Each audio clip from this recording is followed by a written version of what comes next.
A very big story broke on the world stage over the weekend, and it happened in New York City. One of the world's most important economists, the man in charge of overseeing the entirety of the global financial system, is in a jail in New York City this afternoon. This comes after a judge refused his bail on charges of sexual assault. His name is Dominic Strauss-Kahn. He's the chief of the International Monetary Fund and also considered a front-runner in the upcoming French presidential election.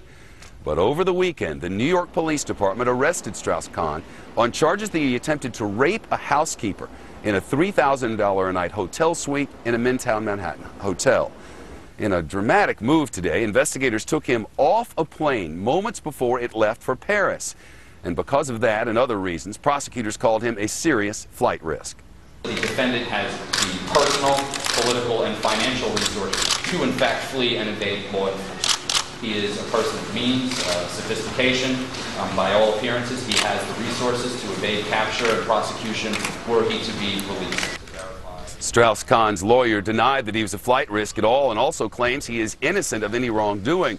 But the police say the victim has already picked him out of a lineup, and now he faces up to 25 years in prison if convicted.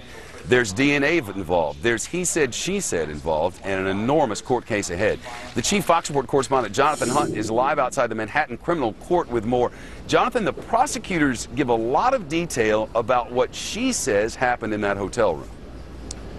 Yes, shocking allegations laid out in the criminal complaint filed today by the Manhattan District Attorney, Shep.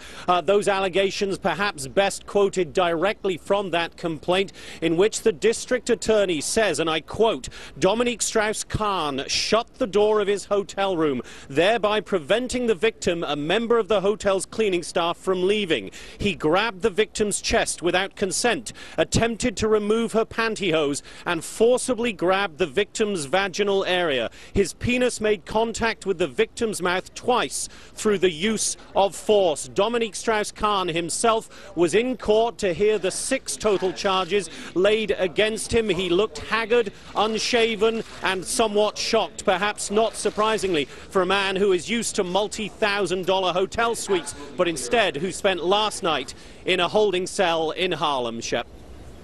It has been an incredible thing to read about, Jonathan, and it seems, well, the defense attorney says none of that is true. Yeah, Benjamin Brafman is the lead attorney defending Dominic Strauss-Kahn. You may know him from many celebrity cases. He has variously represented Michael Jackson, Sean P. Diddy Combs, and the rapper Jay-Z in the past. He is obviously a very high-priced lawyer, and he is going to fight very hard, clearly, for Dominic Strauss-Kahn. He talked today outside the court that this was just the beginning. Listen. This case has just begun. He is still presumed innocent, and I would ask all of you to please allow him the presumption of innocence so we can hopefully still get a fair trial when that happens. We intend to review this decision to see if it should be appealed. Mr. Brafman and his high-profile client will be back in court for a second hearing this Friday, Shep. And Jonathan, now there's another case being brought against this same man.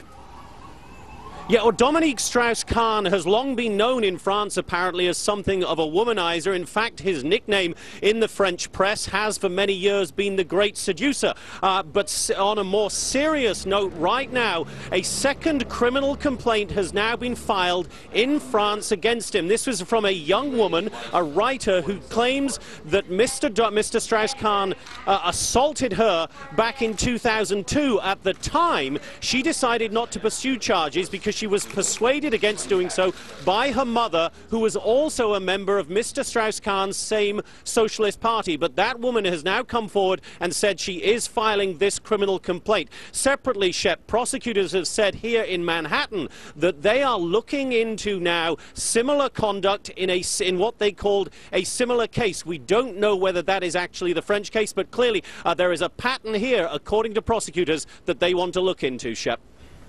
Jonathan Hunt live Lower Manhattan this afternoon. Jonathan, thanks very much. Let's take this to the legal team. Let's bring them in from New York City now. With us, the former prosecutor Tom Caniff and the criminal defense attorney Randy Zell. And Randy, where would you begin with this one? I got to tell you, there's a lot of places that you can go with this one. Let's start, first of all, with the question of bail.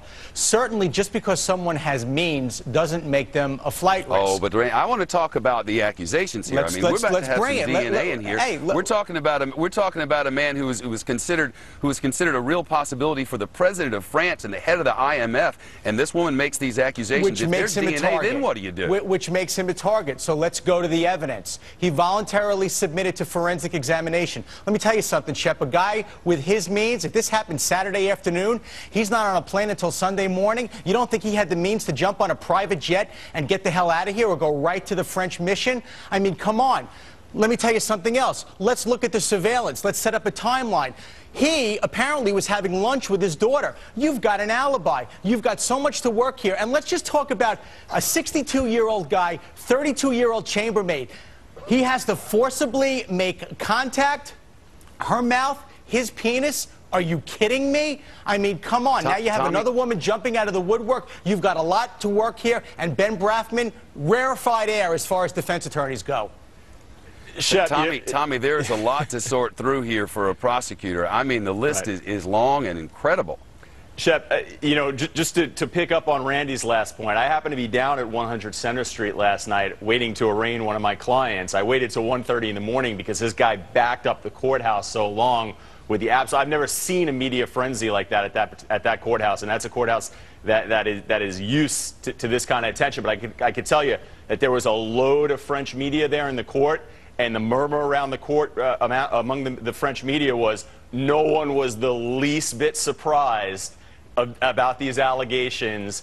And, you know, obviously the guy's entitled to presumption of innocence, no but one this was in the not media is a bit surprised about these allegations. The French is neither media. here nor there when you get yourself into a court. But so get me into court. How are you going to deal with this? But Shep, listen, none of that belongs in the courtroom. Here's why it's relevant. Prior sexual conduct in a forcible sex case is admissible under our system of evidence. Not going to come in. It's not coming in. It is so extraordinarily, Tom, it is so extraordinarily prejudicial. You're not going to convict a guy on propensity. You're going to convict him on the evidence. No judge in his or her right mind, without there being a signature, the guy uses a red bandana, the guy has a calling card, merely because there was a prior sexual incident way back when, doesn't mean he did it here. It's not coming in. Shep, look, Ben Brafman, probably the most prolific lawyer in New York City.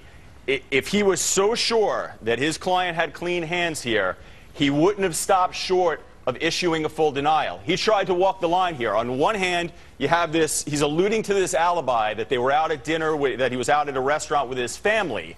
But then when it came time to get to the allegations, he said the evidence will be inconsistent with a forcible attack.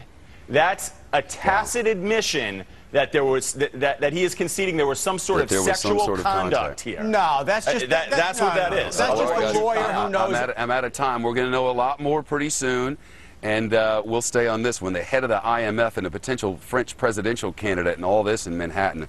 One to watch, and we will. Tom Caniff, Randy Zellin, thanks very much. Some news crossing now from Reuters out of Tripoli. Apparently NATO forces have just done some bombing over there. We'll update you on that.